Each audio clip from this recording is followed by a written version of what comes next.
Class 10th का exercise 7.1 का question number 9 से आज देखते हैं क्या। देखो है ये क्वेश्चन आपका बोल रहा है कि यदि Q यानी Q एक बिंदु है जो दिया हुआ आपको 0 1 है, और बिंदुओं बोल रहा है P और R है ना, P और R यानी कि बिंदुओं शब्द का नाम जैसा ही लेता है तो बिंदुओं का मतलब हो गया कि एक ठो इस साइड का लास्ट का बिंदु होगा और एक ठो इस साइड का लास्ट का बिंदु, यानी कि दोनों कॉर्नर साइड का बिंदु, यानी दोनों लास्ट का बिंदु।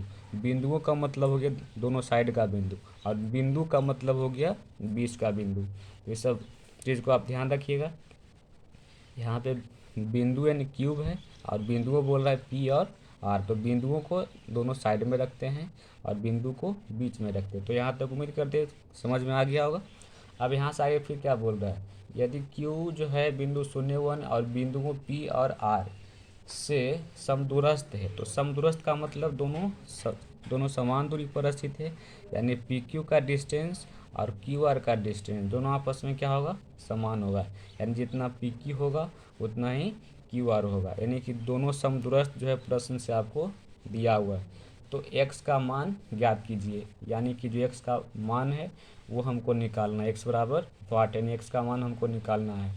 और साथ ही साथ एक चीज़ और आपसे पूछ रहा है कि दूरियां क्या, दूरियां क्यू आर यानी कि क्यू आर, यानी इस दूरी को आपसे प्रश्न में पूछा गया है कि क्यू आर की दूरी कितना होगा। और फिर क्या है भाई, पी आर, यानी फिर पूछ रहा है आपसे, देखो यानी क्यू आर पूछा फिर क्या पूछ रहा है पी आर, यानी पी आर कहने का मतलब ये यहाँ से यहाँ तक का जो दूरी आपसे पूछ रहा है। ठीक है, तो आइए इसको अब सॉल्व करते हैं। क्योंकि प्रश्न से हम लोग को दिया हो कि क्या है भाई, समदूरस्थ है, तो समदूरस्थ है इसका मतलब पी क्यू बराबर क्यू आर होगा, यानी पी क्यू का जितना दूरी होगा उतना ही दूरी क्यू आर का होगा। जो कि सम का मतलब क्या होता है, बराबर, दूरस्थ का मतलब क्या होता है, दूरी, तो बराबर दूरी पर स्थित ये जो क्यू जो बिंदु है दोनों बिंदु से बराबर दूरी पर स्थित है, यानी पी क्यू और क्यू आर दोनों की जो दूरियाँ आपस में क्या होगा, समान होगा। जितना पी क्यू का दूरी होगा उतना ही क्यू आर का दूरी होगा।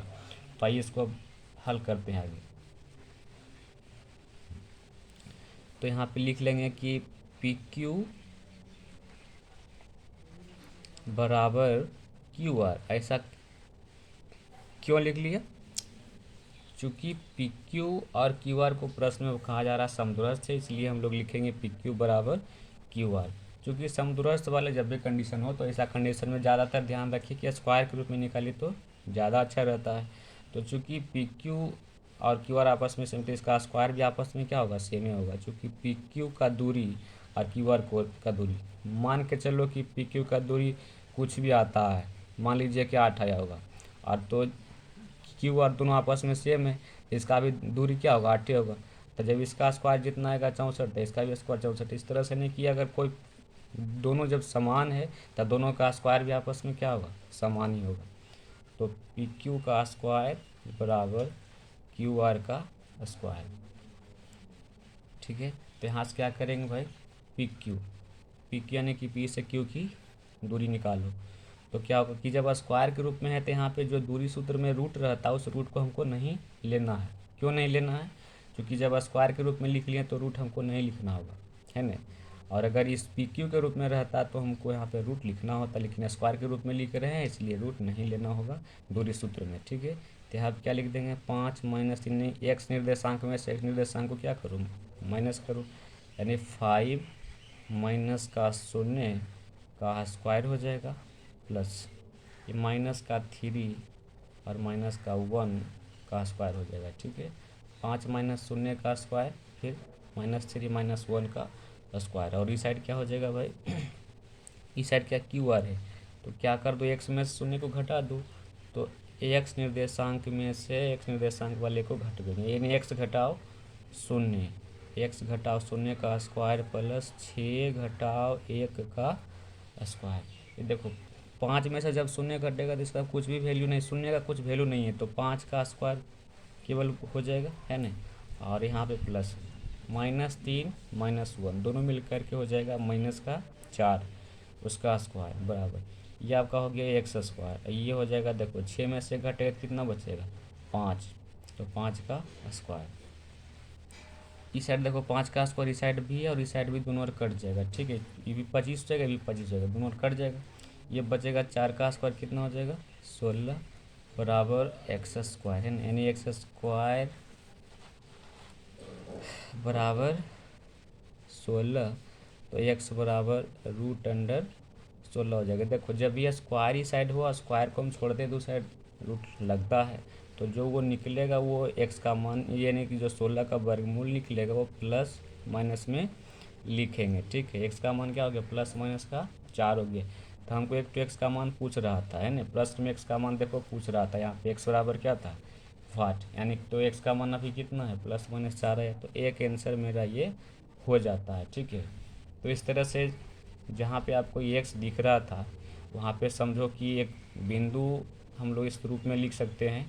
एक्स के स्थान पे क्या लिखेंगे प्लस माइनस का 4, और ये आपका हो गया पहले से ही 6 दिख रहा था। एक्स के स्थान पे प्लस माइनस 4 लिख दिया, और ये आपका 6 तो पहला ही से है। यानी कहने का मतलब अब दूरी निकालेंगे, क्या निकालें, ये आपको समझ में आए। मतलब चूंकि जो बिंदु आर था x6, तो चूंकि जब प्रश्न में x6 था तो उस समय हमको x का मान पता नहीं था, लेकिन अब हमको x का मान पता हो चुका है कितना प्लस माइनस 4, यानी कि अब इस बिंदु को आपको नहीं देखना है, इस बिंदु के बदले आप इसको देखना है। ठीक है, यानी कि इस बिंदु के बदले इसको हमने यहाँ पे लिख लिया है, तो x के जगह पे प्लस माइनस 4 हो गया और ये आपका 6 हो गया है ना। यानी कि जब भी अब दूरी निकालना होगा आपको, तो इस बिंदु को आपको नहीं देखना है। ठीक है, इस बिंदु के बदले ही इसको लिखा गया है। तो अब किसका दूरी निकालना था क्यू आर, क्या देखो लिख रहा है क्यू और आर, क्यू आर के बीच में। अब यहाँ से देखो क्यू आर के जो बीच में दूरी निकालना है, तो एक बार जो एक्स वहाँ पे +4 के आधार पे निकालो, यानी कि +4 और 6, +4 और 6, और एक बार निकालेंगे -4 और 6 के आधार पे है ना। तो ये निकालते क्यू आर के जो बीच का डिस्टेंस है ना, तो क्यू आर का जो दूरी है इस तरह से निकालते हैं, लिख देते हैं दूरी सूत्र से।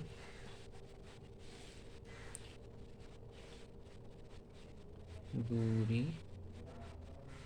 सूत्र से, दूरी सूत्र आपको पता ही होगा या नहीं होगा, तो इस तरह से हम लिख देते हैं x2 माइनस का x1 का whole square plus y2 minus y1 का होल स्क्वायर, इस तरह से हो जाएगा है ना। तो क्यू आर का दूरी हम लोग निकाल रहे हैं, तो क्यू आर का दूरी देखो इस तरह से, यहाँ पे देखना एक क्यू का बिंदु आपका 0 1 है और आर का बिंदु आपका ये है ना। तो x2 इसको रख लेते हैं, ये +-4 है उसको साथ ही रख लेते हैं 4 माइनस इसका x निर्देशांक क्या हो जाएगा 0, यानी समझो इसको फिर से, जो r का जो x निर्देशांक था इसको +-4 रख दिया, तो हमको दूरी निकालना किसका क्यू आर, यानी कि एक बिंदु क्यू का देखना एक बिंदु आर का देखना। तो क्यू का यहाँ पे बिंदु देखो कितना 0 1 है, और आर का ये बिंदु, तो x निर्देशांक में से x निर्देशांक घटेगा, तो +-4 में से 0 को घटवेंगे और उसका होल स्क्वायर प्लस y2 इसका देख कितना 6 माइनस y1 कितना है भाई 1 का स्क्वायर। तो यहाँ से क्या हो जाएगा देखो 4 में से जब कुछ घटवे नहीं करेगा, तो इस तरह से प्लस माइनस केवल 4 ही रह जाएगा, और उसका स्क्वायर है 6 में से 1 घटेगा तो कितना बचेगा 5 का स्क्वायर। तो देखो यहाँ पे स्क्वायर होगा तो वो माइनस में हो या प्लस में हो, जब स्क्वायर होगा तो क्या हो जाएगा सब प्लस में हो जाएगा। तो 4 का स्क्वायर 16 हो गया और 5 का स्क्वायर आपका 25 हो जाएगा, तो दोनों मिलकर कितना हो जाएगा √41। तो एक आंसर आपको आ जाएगा यहाँ पे √41, यानी क्यू आर का मान आपको ही आ गया। ठीक, तो अब देखो किसका मान निकालते हैं पी आर का मान निकालते हैं। तो पी निर्देशांक आपको यहाँ पे 5-3 है, और यहाँ पे आर का जो निर्देशांक है यहाँ पे देखो कितना है ये है ना। तो इसमें एक बार प्लस का 4 लेना, एक बार क्या लेना माइनस का 4। तो जब इसमें हम प्लस का 4 रखते हैं तो यानी देखो यहाँ पे क्या हो जाएगा पी आर, यानी कि एक बिंदु पी का बिंदु कितना 5-3 है, और आर का बिंदु इतना है। तो जो आर है ना, आर में जो एक बार प्लस का 4 यूज करना, एक बार माइनस का 4 मतलब यूज करना है, यानी पी आर जो है उसका बिंदु के बार निकाल दूरी 2 बार निकालना होगा।